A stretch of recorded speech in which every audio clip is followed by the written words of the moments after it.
제가 조국의 이슈가 처음에 일어나고 있을 때, 그때 제가 처음에 얘기했던 게 이런 거였어요. 문재인은 조국 임명을 강행을 할 것이다. 그리고 조국은 조국 가족들에게, 조국의 부인, 조국의 동생, 조국의 아들, 딸들, 조국의 사촌 동생, 이런 사람들, 조국의 부모도 있을 것이고, 이런 가족들에게 이렇게 말할 것이다. 내가 일단 법무부 장관이 되면은 다 해결할 수 있다. 지금은 내가 힘이 없어. 민정수석에서도 내려오고 이런 상태다 보니까 내가 아무런 힘이 없어. 지금 상태에서라면은 우리 집안은 망할 수밖에 없다. 정말 온 국민적으로 욕을 먹다가 우리 집안이 무너질 것이 뻔하므로 일단은 우리 가족들이 나만 지켜줘. 어떻게든 내가 법무부 장관에 임명이 되고 법무부 장관으로서의 일을 시작을 하게 되면은 이 법무부 장관의 권한으로, 법무부 장관이라는 그 권능의 힘으로 내가 어떻게든 우리 가족들을 한번 살려내 볼게.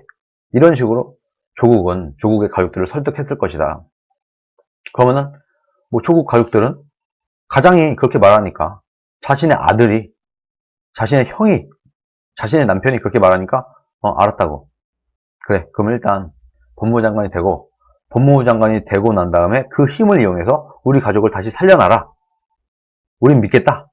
자식들은 우린 아빠만 믿을게요. 이런 식으로 했겠죠. 그렇게 했을 것이다. 그런데 그때도 제가 말씀드렸다시피 조국은 오판을 하는 것이다. 문재인도 그렇고 조국도 그렇고 오판을 하는 것이다. 문재인이 조국을 법무부 장관에 억지로 앉혀도 문제고, 안 앉혀도 문제다. 이래도 죽고 저래도 죽는다. 조국은 이미 끝났다. 국민들의 감정에 엄청난 상처를 줬기 때문에 조국을 살릴 수 있는 방법은 아마 없을 것이다. 문재인이 됐든 조국 자신이 됐든 간에 이건 이미 끝난 거다. 조국은 이미 끝난 게임이다. 그러나 문재인과 조국 입장에서는 어쩔 수 없이 법무부 장관 임명을 강행할 수밖에 없을 것이다. 왜? 이래 죽나 저래 죽나 뭐라도 해보고 죽자. 이런 마음에 일단은 임명 강행해. 그리고 문재인과 조국은 임명이 이미 된 이후에는 좀 잠잠해지겠지. 국민들이 초반에는 어떻게든 조국을 임명을 막기 위해서 애를 쓰지만 일단 막상 임명이 되고 난 다음에는 지금까지 그래왔으니까, 지금까지 수많은 장관들, 헌법재판관들, 대법관들, 이런 사람들, 문재인이 청문 보고도 채택 없이 임명 강행한 사람들이 굉장히 많아요. 그 많은 사람들이 임명 전에는 반박이 있고 반발이 있었으나 임명 강행이 되고 난 다음에는 잠잠해졌다. 비교적 조용해졌다. 조국도 그럴 것이다. 이렇게 오판을 한 겁니다. 그리고 조국 입장에서는 내가 법무부 장관이 돼서 이 힘을 이용해서 내가 한번 우리 가족을 다시 살려보겠다 했을 텐데, 조국은 다르다. 조국만큼은 이전에 다른 임명 강행한 사람과는 달리 조국만큼은 국민적인 광분을 샀기 때문에, 국민들의 미움을 엄청나게 크게 샀기 때문에 어려울 것이다 했는데 임명 강행을 했죠. 그리고 나서 얼마 못 버티고 어떻게 보면 끌려 내려오다시피 물러났습니다. 그리고 임명이 강행이 되고 하면서 조국과 조국 가족들은 기대를 했을 거예요. 자, 이제 좀 잠잠해지겠지. 그리고 우리 아버지가, 이 조국이 열심히 이 법무부 장관의 힘을 이용해서 대한민국이 아니라 조국의 가족들을 살려놓을 거야 라고 기대를 했지만 이게 잘 안 되는 겁니다. 잠잠해지지 않아요. 임명 강행을 했음에도 불구하고 잠잠해지지 않고 오히려 더 커지고, 광화문에서는 수백만 명이 모여서 조국 반대 집회를 하고 이 난장판이 나니까 이거 도저히 안 되겠다 하고 문재인도 조국도 포기를 하게 됩니다. 그러면 좋아. 어느 정도 버티다가 조국이 적당히 물러나고 총선 준비를 하게 된다고 그러면은 또 국민들이 좀, 그래, 당신들이 그렇게 반대하던 그 조국이 사퇴를 하고 내려오면 좀 조용해지지 않겠나 라고 두 번째 오판을 했겠죠. 그런데 내려왔음에도 불구하고 이 불이 잠잠해지지 않는다. 그러면서 윤석열이라고 하는 문재인과 조국이 예상치 못했던 의외의 변수가 하나 튀어나왔다. 윤석열이라고 하는. 그러면서 조국의 가족을 탈탈 털다가 드디어는 조국의 사촌 동생, 조국의 부인 정경심, 조국의 동생 조건, 싹 다 그냥 조국의 일가 친척들까지, 부인까지, 친동생까지 싹 다 구속을 시키는 지경에까지 이르렀다. 지금 조국의 가족들은 어떻겠습니까? 조국을 포함해서 조국 부인, 조국 동생 다 멘붕에 빠졌을 겁니다. 지금쯤이면 야, 이게 얘기가 안 되는구나. 정말 우리가 오판을 했다. 이렇게까지 될 줄 몰랐고, 이렇게까지 국민들의 분노가 클 줄 몰랐는데, 아, 우리가 오판했구나. 이제야 좀 깨달으면서 멘붕이 왔을 것이다. 그리고 가족들, 조국의 부인, 이런 사람이 조국한테 뭐라고 했겠습니까? 면회 때. 빨리 날 꺼내달라. 이렇게 얘기하지 않았겠습니까? 그러나, 그것도 어렵다. 윤석열 입장에서는요, 조국을 완전히 보내버려야 돼요. 보내버리지 않으면 자기가 날아갈 수도 있어요. 어떻게 하다 보니까 조국과 윤석열의 싸움같이 돼버렸어요. 그래서 지금 조국의 동생도 멘붕이고, 조국의 부인도 멘붕이고, 조국 자체도 멘붕이다. 조국도 조만간 기소가 될 겁니다. 조국마저 구속이 되게 된다고 하면은 그야말로 조국의 일가들이 싹 다 감옥에 가서, 제가 예전에 말씀드렸던 가족방, 제가 조국 가족 사기단은 방 하나로 몰아서 그냥 그 조국 가족들은 한 방에서 그냥 살게 하는 게 어떠냐, 이런 아이디어도 냈었는데, 뭐 한 방에 있진 않겠지만 조국 일가가 전체가 다 구속돼서 콩밥을 먹는 이런 신세에 처할 가능성이 현재로서 매우 높다. 그리고 이것을 예측하지 못했던 조국과 문재인은 지금 멘붕에 빠졌을 것이다. 윤석열이 자기들의 통제권 안에 있을 줄 알았는데 자신들의 통제권을 벗어났어요. 조국이 이렇게 무너지게 된 데는, 문재인이 이렇게 흔들리게 된 데는 두 가지 변수가 작용을 했습니다.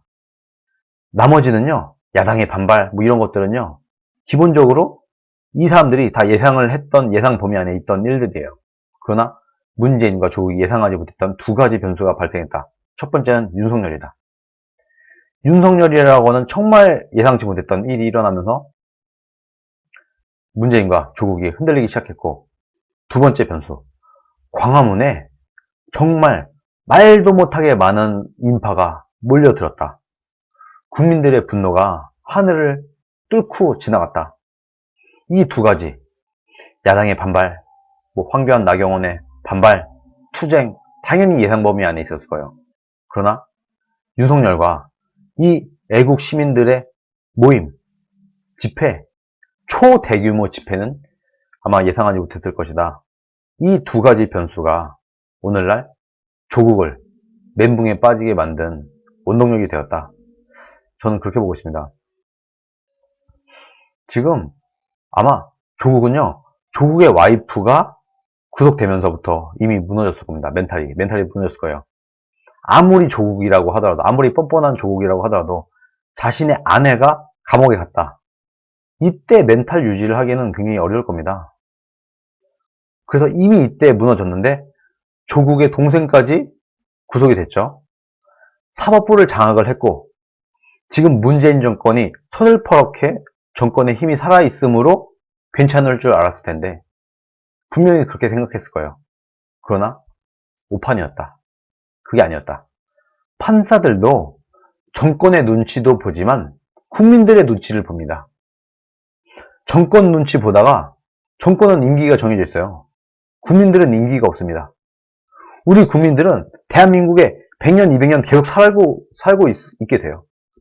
국민들의 임기는 없다. 그러나 대통령의 임기는 정해져 있다. 판사들이 국민들 민심의 눈치를 더 보겠습니까? 정권의 눈치를 더 보겠습니까? 상식적으로. 거기다가 이미 절반이 지나갔어요. 이제 판사들은 국민들의 눈치를 더 볼 수밖에 없는 상태다. 정권은 유한하지만 국민은 무한하다. 국민은 임기가 없다. 그래서 판사들도 이제는 국민들의 눈치를 더 볼 수밖에 없는 상황이 됐다. 저는 그렇게 보고 있습니다. 그래서 지금 조국 아내, 조국 동생, 조국 일가 친척들이 다 멘붕에 빠졌을 것이다. 그리고 지금 조국은요, 이렇게 언론에도 잘 나오지 않고 있어요. 그만큼 멘붕에 빠져 있을 것이다. 그리고 조만간 조국까지 구속이 되거나 조국까지 기소가 되게 되면은 그때는 정말 조국 가족들에게 있어서는 클라이막스가 될 것이다. 조국의 가족이 정말 끝장이 나게 되는 그런 상황을 우리가 팝콘 가게라고 하죠. 우리가 그냥 좀 여유 있는 마음으로 지켜봐도 좋지 않을까. 전 그렇게 생각을 합니다.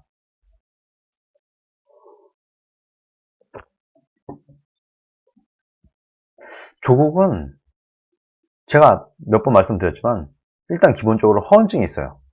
그리고 국민들을 굉장히 무시하는 그런 습성이 기본적으로 몸에 밴 사람입니다. 그리고 법을 무시해요.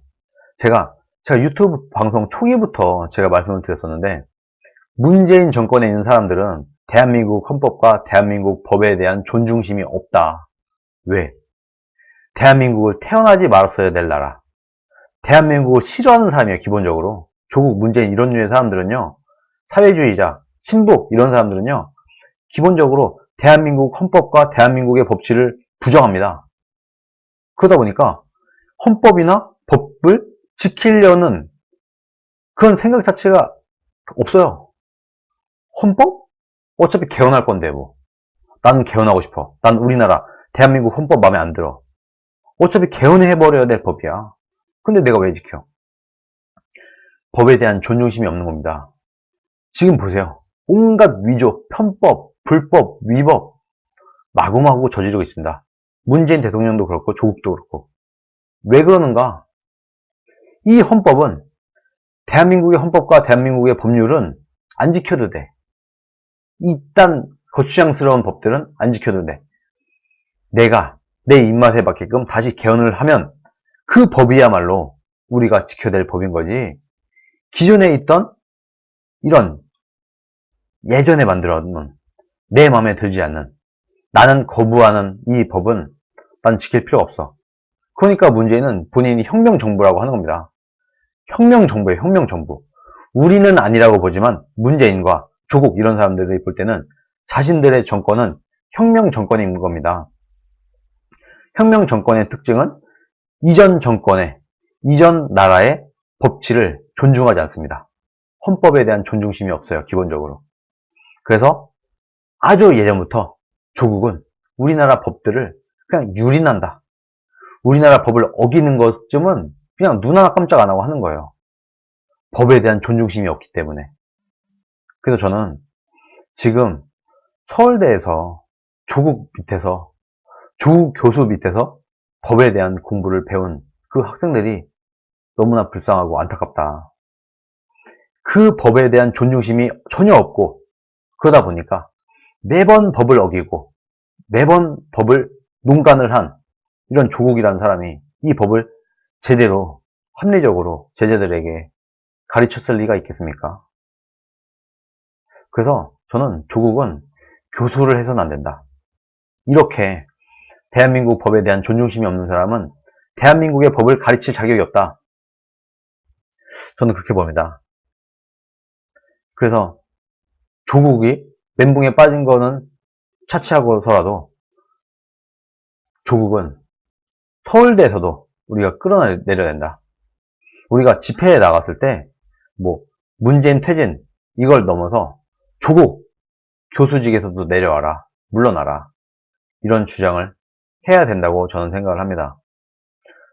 조국이나 문재인 이런 사람은요, 대한민국 헌법에 대한 존중, 법치에 대한 존중심 없습니다. 없어요. 본인들이 혁명으로 정권을 차지했다고 믿고 있는 사람이고, 지금 우리나라의 헌법이나 이런 체계 자체를 부정하는 사람들이에요. 법을 지킬 이유가 없다. 그 사람들이 볼 때는. 저는 그렇게 보고 있습니다.